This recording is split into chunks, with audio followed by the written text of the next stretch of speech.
If you've been struggling with your Instagram feed, especially if you're an artist, then this video is for you. Maybe you like your Instagram, but it's a bit too chaotic and you want a consistent theme, but you don't know how to make it. Handling this can be especially difficult if your art style includes a lot of different colors and themes, or if you're still trying out different things all the time and you post them and now your Instagram just looks chaotic. I'm Liria, I make digital fantasy art, and I'm going to show you how I finally figured out how to manage my Instagram feed without it looking like a mess. The first and most important thing anybody is going to tell you about an Instagram feed is that it should be consistent with colors, fonts, and images. To make this happen, you need to find a style for your page that fits your overall art style, like even if you try out different styles and stuff, just the overall theme of the kind of art you make, so it doesn't clash with anything.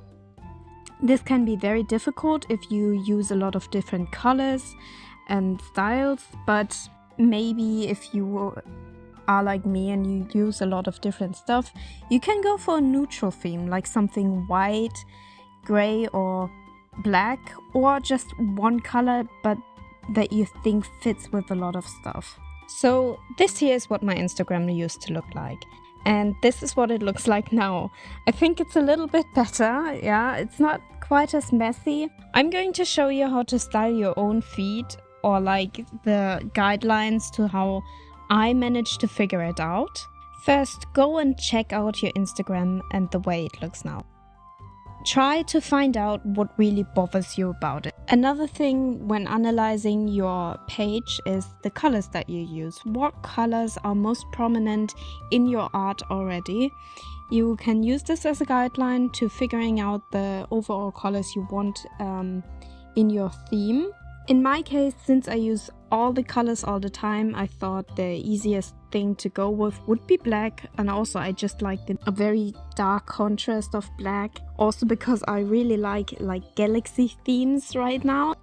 But then again, you could do the exact opposite and go white instead of black. You can also select multiple colors just to make sure that you always keep the same colors, at least for a while, so that your feed can build up like a nice big chunk of this kind of theme.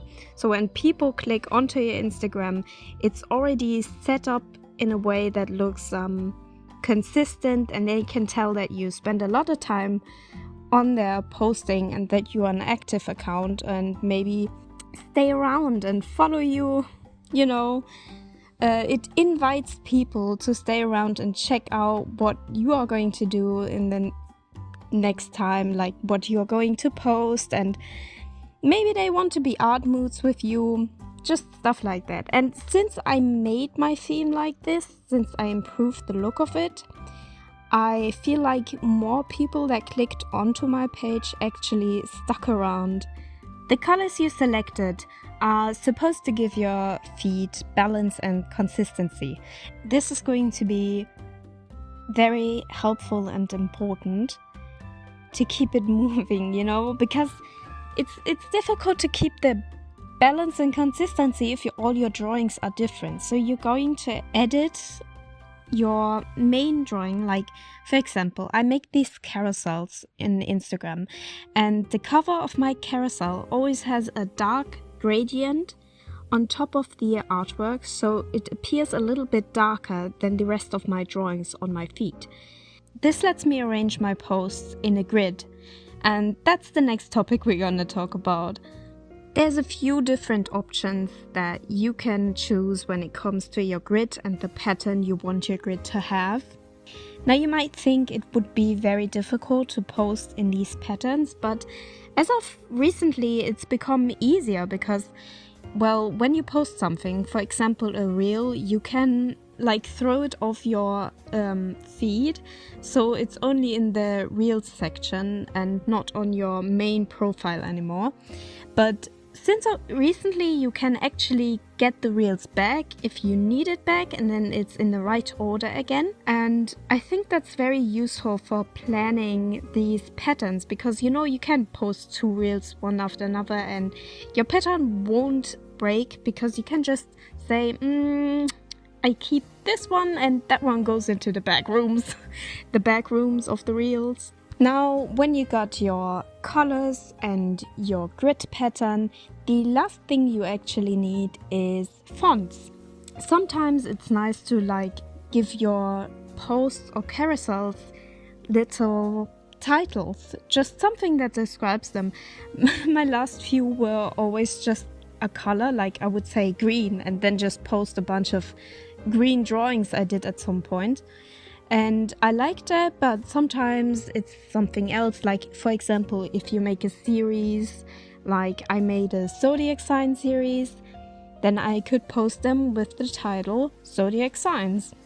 I got my fonts for that too. I used the Aprila font. I designed my posts in Canva because it's just easy to use, guys. It's easy to use. I can use other stuff too, but for posts, because I have to do them so frequently, I try to post as much as I can.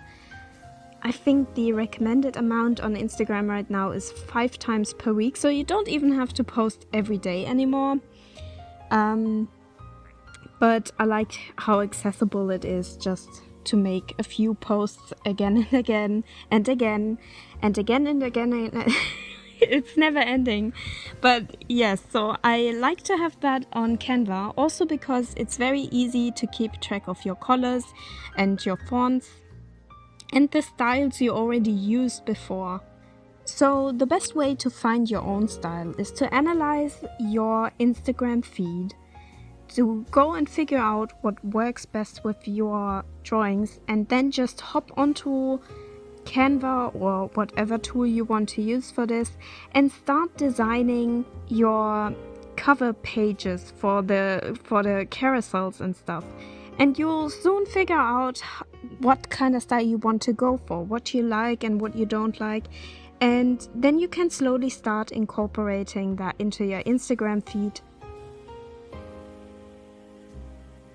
Now, I get that this is a lot of extra work for your Instagram, and let's be honest, Instagram is kind of hell. You post, but nothing ever happens. And I get that, because I've been there for years. But I also feel like it just makes me feel better if it looks better. And like I said, I feel like people stick around a bit more. Also, I've watched a lot of videos about Instagram feeds and stuff, but I could not figure out how to manage making a design that's actually good and fits my art, because it is so colorful. It's got all these different colors. So, or maybe you make yourself a template that got some special framing that's recognizable. Also, it's when you have these kind of themes, it's not only helpful for people that click onto your Instagram page and maybe want to follow you, but it's also very recognizable if you already have followers and they are just scrolling through their Instagram feed, not thinking about anything, and one of your posts come up and they just scroll past because they don't recognize it, and it's it drowns in between all the other artwork, because we follow a lot of people, and then in between are all these ads. So if your posts have a consistent theme, it's way more recognizable for the people that already follow you, and maybe they be like, oh, I know this one, let's take a look at their post, because I know that sometimes I scroll past people I follow and I don't even notice that I did that. I just scrolled past, because there's a few people that I kind of try to always comment on their posts, but sometimes I just don't notice. So recognizability really does a lot to just help you out, being more seen by the other artists online. You could also color coordinate your drawings. For example, you could say, this week all my posts will be blue drawings, next week will all be green drawings. And so it's kind of like a rainbow going down your feed. I'm always so picky about what drawing I'm going to post next. I'm reposting a lot. That's another thing you can really do. I remember when I was newer to Instagram, I never really reposted. Like maybe sometimes, but I didn't do it a lot. Now I do it all the time, and what I found is that most people really don't know. They don't know your drawing, they don't remember it. Maybe some people remember it, and they're most of the time not bothered by you posting it again. Sometimes they're like, oh yay, haven't seen this in a while. It's fun to see it again. At least for me it's like that. If I see people reposting their art, often I'm just like, sometimes I'm even like stunned. Oh, that you drew this! I didn't know you drew this! It's just easier to remember the artists if their art comes up again and again, and to remember who drew what, because a lot of artists are on Instagram, especially because we follow a lot of artists. Artists follow each other all the time, and I think it's easier to remember who drew what if they repost it. And I think like a drawing takes a lot of time to make, and we should keep on showing it to people and not just let them forget about it, because we won't forget about it, but they will. So don't hold back on reposting your art. Just do it. Anyways, that's all I've got for you today.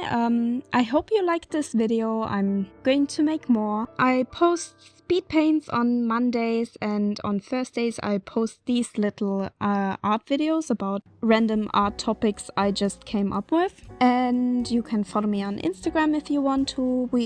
Me and my friend also made an Discord artist support server. You can check it out. We are still pretty new, and it's a little community where you can share your art or ask for advice if you need some about all kinds of art related topics like commissions, or you can send in your whips and ask people for advice on that, what you could do better, or just chat about random art stuff. Thanks for watching. Bye!